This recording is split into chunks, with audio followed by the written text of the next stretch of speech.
पंडित धीरेन्द्र कृष्ण शास्त्री ने छेड़ा है हिंदू राष्ट्र का राग। जी हां, बिहार से चलेगी हिंदू राष्ट्र की ज्वाला। भारत में रहना होगा तो सीताराम ही कहना होगा। बिहार की जनता सनातन एकता के प्रतीक बाबा बागेश्वर के बाबा धीरेन्द्र कृष्ण शास्त्री ने सोमवार को पटना के तरेत पाली मठ में जनता यहां पर आम लोगों के बीच दरबार उन्होंने लगाया और उन्होंने लोगों के नाम की पर्चियां निकाली। धीरेन्द्र शास्त्री ने कहा कि हिंदू राष्ट्र की ज्वाला बिहार से जलेगी। आज विदेश के लोग भी सीताराम कहते हैं। एक दिन ऐसा आएगा, भारत में रहना होगा तो सीताराम ही कहना होगा।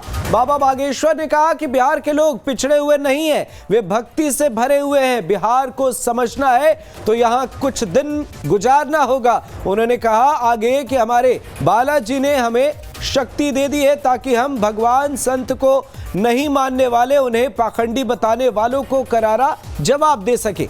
तो बाबा बागेश्वर यानी धीरेन्द्र कृष्ण शास्त्री के ये बयान, अब सियासी गलियारे में भी इस बयान पर हो रही है चर्चा। लोगों के मुंह पर तमाचा है। बिहार के लोग पिछड़े और बिछड़े नहीं हैं, बिहार के लोग भक्ति से भरे हुए लोग हैं।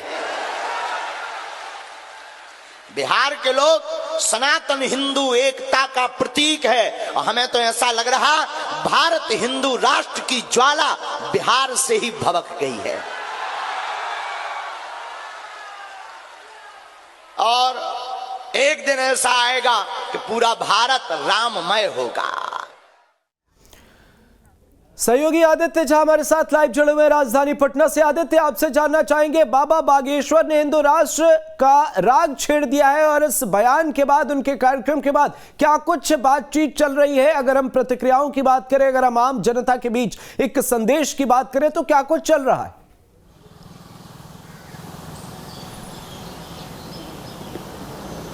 देखिए अमृत, जब बाबा धीरेन्द्र कृष्ण शास्त्री जब पटना आए थे जिस दिन, उसी दिन उन्होंने साफ कर दिया था कि वो सिर्फ हिंदुओं की बात करते हैं और वही करेंगे। आज जिस तरीके से उन्होंने नौबतपुर में हिंदू राष्ट्र की बात कही और वो कहा कि बिहार ऐसी भूमि है जहाँ से हिंदू राष्ट्र की ज्वाला धधकेगी, तो साफ उनका संदेश था कि इतने उत्साहित हैं बाबा बागेश्वर, जो पटना के नौबतपुर में उनका कार्यक्रम चल रहा है।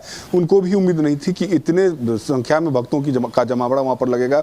कल जितनी संख्या में भीड़ लगी थी, उनको अपील करना पड़ा था कि आप कल नहीं आइएगा, फिर भी आज बहुत ज़्यादा संख्या में वहाँ पर भक्तों की भीड़ उमड़ी और उत्साहित होकर के बाबा ने एक बार साफ तौर पर कह दिया कि बिहार की जो मिट्टी है, यहीं से हिंदू राष्ट्र की परिकल्पना जो होती है वो आगे और आगे बढ़ेगी।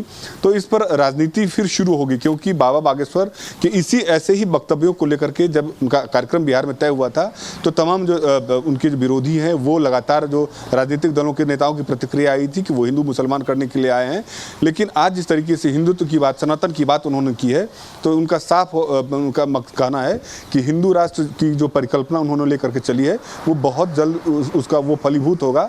उस पर बीजेपी के तमाम नेताओं का समर्थन है। गिरिराज सिंह ने साफ तौर पर कह दिया है कि बाबा धीरेन्द्र कृष्ण शास्त्री के कार्यक्रम में वही लोग नहीं जा रहे हैं जिनको जाली टोपियों से प्रेम है, जो ईद में और अन्य जो धर्मों के जो त्योहार होते हैं उसमें उनको इंटरेस्ट है, लेकिन सनातन धर्म का जो कार्यक्रम होता है वैसे कार्यक्रमों से अपने आप को वो दूरी बना के रखे हुए हैं। साफ निशाना उनका तेजस्वी यादव थे और नीतीश कुमार थे, क्योंकि इन दोनों को निमंत्रण आयोजन समिति की तरफ से दिया गया था कि आइए और जो हनुमंत कथा का आयोजन हो रहा है उसमें शामिल होइए। लेकिन तेजस्वी यादव ने जिस तरीके से कहा कि जन सरोकार से जुड़ा हुआ जो मामला होता है हम उसी में जाते हैं, ऐसे कार्यक्रमों में नहीं जाते हैं, तो साफ तौर पर गिरिराज सिंह का कहना था कि जालीदार टोपी तो कहीं ना कहीं सियासत भी जमकर हो रही है। आदित्य, बहुत बहुत शुक्रिया इन तमाम जानकारियों के लिए। नजर बना